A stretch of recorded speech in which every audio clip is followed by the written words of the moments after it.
呢場值得我要特登錄影嚟講。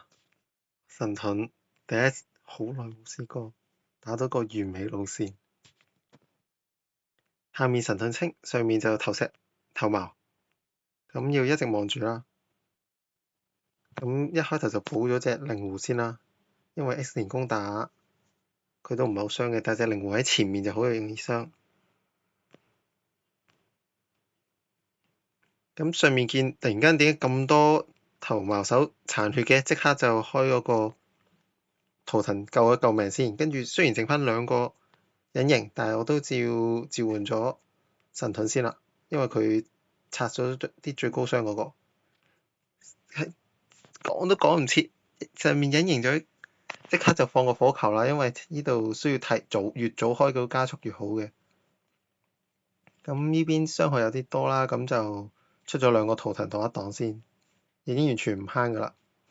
咁蠻王個足球踢咗入去，再配個地震打殘咗入面啲嘢先啦。咁上面反而係頭矛手都係死得好多下，跟住下面援兵出嚟啦，即刻開個毒藥，順便毒埋佢個亡靈王子，想另外再試下出隻殺手睇下可唔可以清到佢。啱啱好打到隻王啦，咁下面呢度再出翻神盾，神盾翻嚟啦，咁佢今次條路線啱啱好，就係4秒就可以隱形避開到最重嘅火力。中間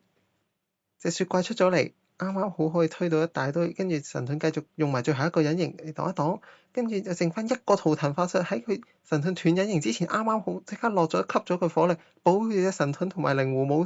冇死住，跟住過完嗰4秒啱啱好拖到靈狐有咗隱形，咁啱啱好避開晒啲重火力，咁佢又係可以拖住4秒隱形，跟住前面嗰位冇火力，火力俾下面吸走咗，神盾同靈狐仲未死啊！竟然可以拖到最後28秒都仲未死，再去埋打連嘅 X 連攻都打埋，跟住再去多人戰塔嗰邊，跟住終於俾個多管迫擊炮打死咗啦！呢個我都清唔到個多人戰塔，呢個我玩過最完美嘅神盾路線啦！World Champion 神盾。